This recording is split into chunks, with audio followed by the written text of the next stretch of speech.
Welcome students, class 11 semester 1-এর computer application এক্সামের Barisha Purbapara high স্কুলের আমি একটি প্রশ্ন পেয়েছি। এই কোশ্চেনটা তোমাদের আমি যেগুলো রাইট অ্যান্সার হবে, যে অপশানগুলো সম্ভবত রাইট হবে, সেগুলো আমি তোমাদেরকে বলছি। তোমরা যারা এক্সাম দিয়েছো বরিশা পূর্বপাড়া হাই স্কুল থেকে, তোমরা একটু অ্যান্সারগুলো মিলিয়ে দেখে নেবে যে তোমরা কী অ্যান্সার দিয়েছো। প্রথম কোশ্চেন 1-এর অ্যান্সার হবে সি। নেক্সট যে কোশ্চেন আছে কোশ্চেন 2 এর অ্যান্সার হবে ডি। এবার থার্ড যে কোশ্চেনটা আছে, next third question, hard disk drive dash storage device, এটা হবে সেকেন্ডারি, অপশান বি। চারের দাগে যেটা হবে সেটা অ্যাকচুয়ালি ডট ম্যাট্রিক্স হবে, এখানে ডট ম্যাট্রিক্স লেখা আছে, সম্ভবত ডট হবে, এটা option A right answer. Question 5-এর right answer India, option B. Question 6-এর রাইট অ্যান্সার হচ্ছে এখানে সবকটি, সিস্টেম সফটওয়্যারের উদাহরণ সবকটি। তারপর 7-এর রাইট অ্যান্সার হবে অপশান এ। এবং 8-এর রাইট অপশান এখানে একটু ক্লিয়ার করা দরকার। 8-এর রাইট অপশান হচ্ছে সিইউআই বেস অপারেটিং সিস্টেম হচ্ছে ডস এবং লিনাক্স। এবার এখানে যদি বলে পিওর সিইউআই বেস অপারেটিং সিস্টেম, তাহলে কিন্তু সেটা অপশানটা ডস হবে, তাহলে এখানে অপশান হবে ডস, অপশান এ।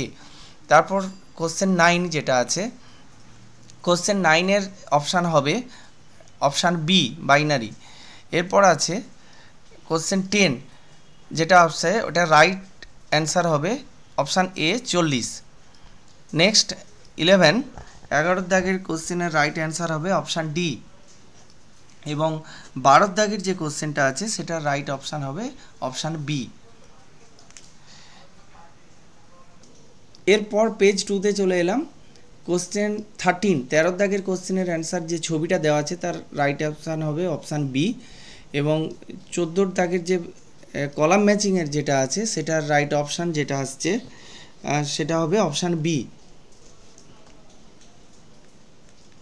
এবং এর পরে যেটা আসছি 15 দাগের যে কোশ্চেন, ডিমর্গানস ল এর সূত্র, এখানে ডিমর্গানস ল এর সূত্র কিন্তু দুটোই ঠিক, এ এবং বি, অর্থাৎ সি অ্যান্সারটা রাইট হবে, এ এবং বি উভয়।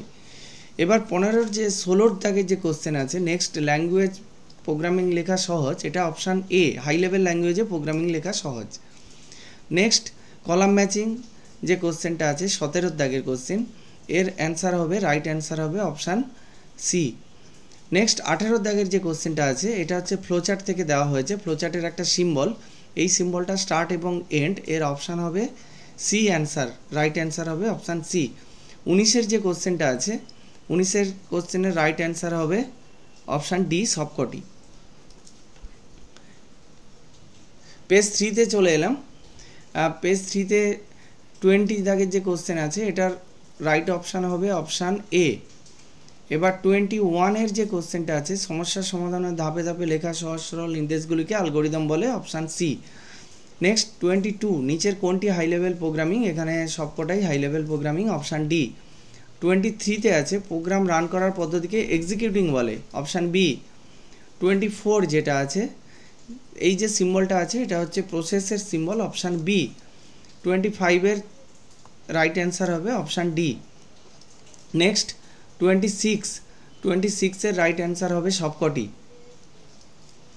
আর 27 যেটা আছে, নিম্নলিখিতদের মধ্যে গুগল সিটের মেনু হিসাবে কি পাওয়া যায়, এখানে দেখো টুল, ইনসার্ট এগুলো পাওয়া যায়, এটা অপশান বিতে যেটা আছে সেটা ডেট লেখা আছে, এটা সম্ভবত ডেটা হবে, তাহলে অপশান ডিটাই হচ্ছে রাইট অ্যান্সার।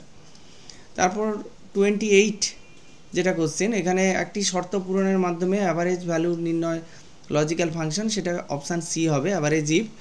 এবং 29-এর যে কোশ্চেন আছে রো কলামের ইন্টারসেকশনকে সেল বলে, অপশান ডি। এবং 30-এর যে কোশ্চেনটা আছে সেটা হচ্ছে চার্ট, অপশান ডি।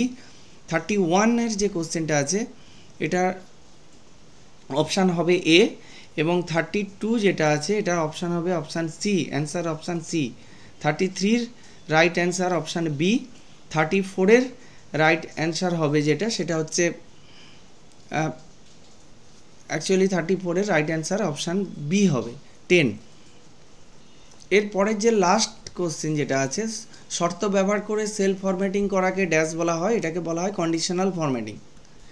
এই ছিল আজকের মোটামুটি ক্লাস।